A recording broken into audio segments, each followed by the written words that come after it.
avec la sculpture, on fait des choses qui, de par leur taille, vont avoir un impact sur l'espace dans lequel on vit, donc dans le monde dans lequel on vit.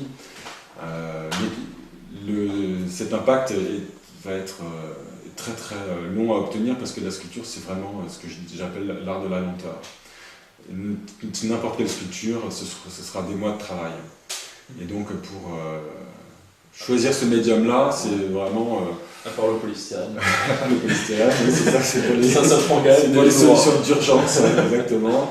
Et même si on peut usiner certaines œuvres avec des robots, et grâce à ça gagner beaucoup de temps, et bien malgré tout, choisir ce médium-là, c'est aller au-delà de ce problème de lenteur. Mais comme de toute façon, quitte à faire quelque chose, autant faire ça parce que c'est génial de créer des sculptures. Eh bien, voilà, ça a été mon choix. Ah ben. Même si, parce qu'en fait, c'est pas vraiment le résultat qui m'intéresse. C'est-à-dire que c'est pas l'œuvre finie qui m'intéresse, c'est de la faire qui m'exalte.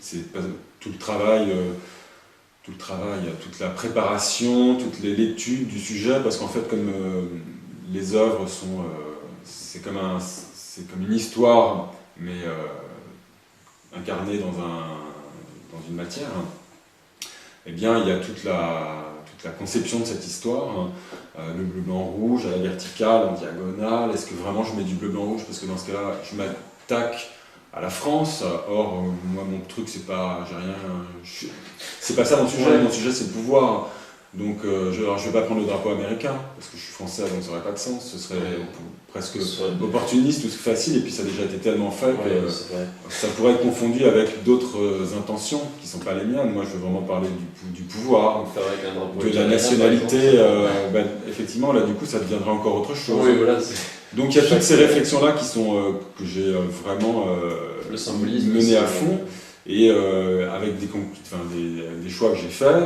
j'espère être les bons, et qui prennent beaucoup de temps avant de réellement peindre 3 bandes de couleurs sur une peinture, sur une sculpture. Ouais. Et donc du coup, c'est toute cette phase-là qui est la plus intéressante. Quand l'œuvre est terminée, en fait, ça y est, ce jour-là, c'est l'aboutissement de plusieurs mois de travail. C'est pas ce jour-là qui est le plus intéressant. Le plus intéressant, c'est tout ce qui est en amont, donc aussi tous les problèmes techniques de fabrication des sculptures, et puis aussi tout le travail avec d'autres métier, parce que bon, quand on dit sculpteur, ça n'empêche pas de travailler avec des fondeurs, avec des tailleurs de pierre, avec des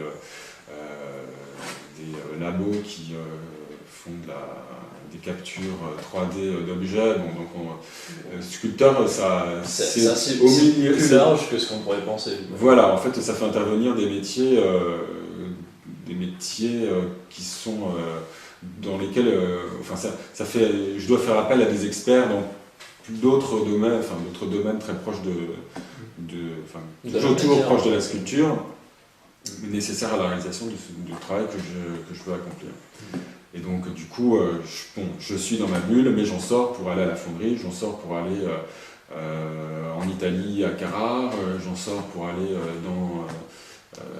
dans un labo de sculpture 3D. Il y a des expositions aussi, non? Il faut un peu sortir. Oui, c'est vrai, on a tendance à l'oublier, bien sûr, oui, il y a les expositions, et puis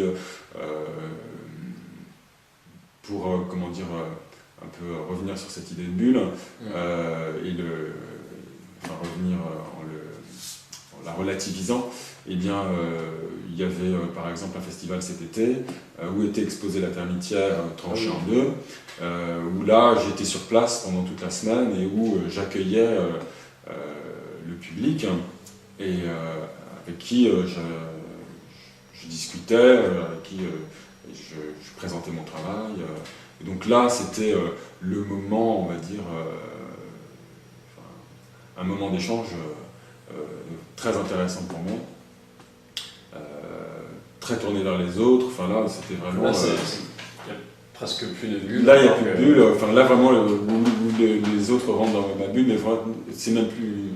Une bulle c'est un truc qui est en dehors, là il se créait quelque chose de nouveau à plusieurs, et c'était très enrichissant, parce que ça permettait de voir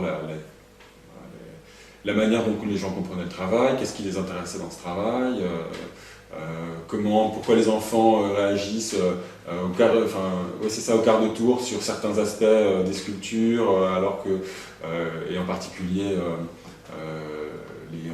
l'aspect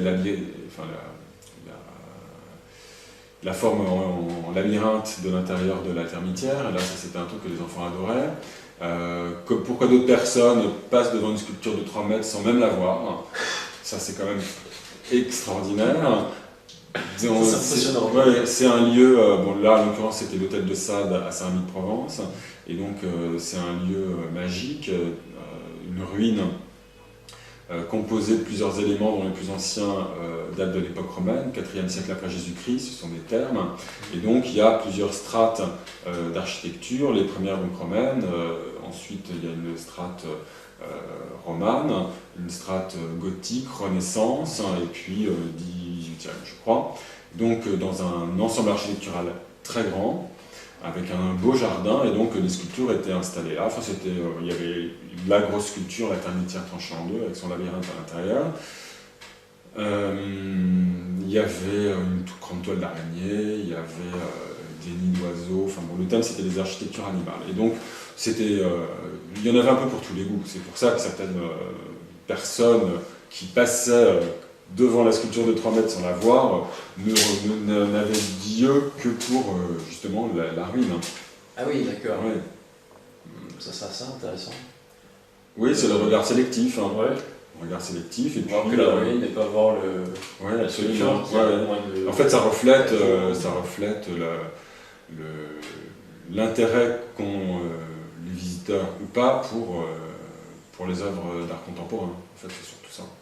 Quelqu'un m'a dit, ça, je trouvais ça très charmant en fait, que vraiment il était contre la construction du centre Pompidou. Déjà à l'époque de la construction du centre Pompidou, il trouvait ça franchement une aberration.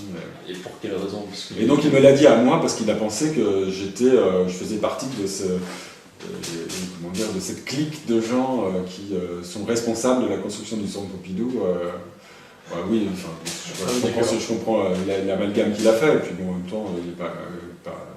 Aujourd'hui, je voterai pour. Donc, mais c'était marrant qu'à Saint-Rémy-de-Provence, dans le jardin de l'hôtel de Sade, on me parle de ça. Mais parce qu'il y avait effectivement, dans on va dire, cette expo qui présente dans un site classé, dans un patrimoine des monuments, un élément du patrimoine des monuments nationaux, des œuvres d'art contemporain, et bien se joue en fait là, c'est pas une bataille, mais se joue une sorte de tension entre l'ancien, l'établi et puis on va dire l'identité, je pense, ou quelque chose de très le patrimoine et des formes nouvelles d'art. Voilà. Donc c'est ça, être sur place, c'était super parce que du coup j'avais plein de réflexions. Ce genre de choses, moi j'aime beaucoup entendre ça parce que c'est entendre finalement le point de vue, tous les points de vue sur ce sujet, c'est passionnant. Entendre qu'un seul point de vue, quel qu'il soit, n'a pas tellement, au bout d'un moment, on s'endort. Ouais, ça fait partie des raisons pour lesquelles je fais ce que je fais. Ouais. Et par contre, entendre des critiques, après, on a son propre avis. Ah, oui. Aussi, ça permet de l'expliquer, cet avis, de dire qu'est-ce qu'on pense. Voilà. Donc ça, là, c'était un moment particulier où l'artiste sortait de sa bulle, accueillait les gens, les festivaliers, les visiteurs, et cela donnait lieu à des moments vraiment très sympathiques. Ouais. Ce que tu fais, c'est de l'art moderne ou c'est plus large ou... Enfin, je sais pas du tout.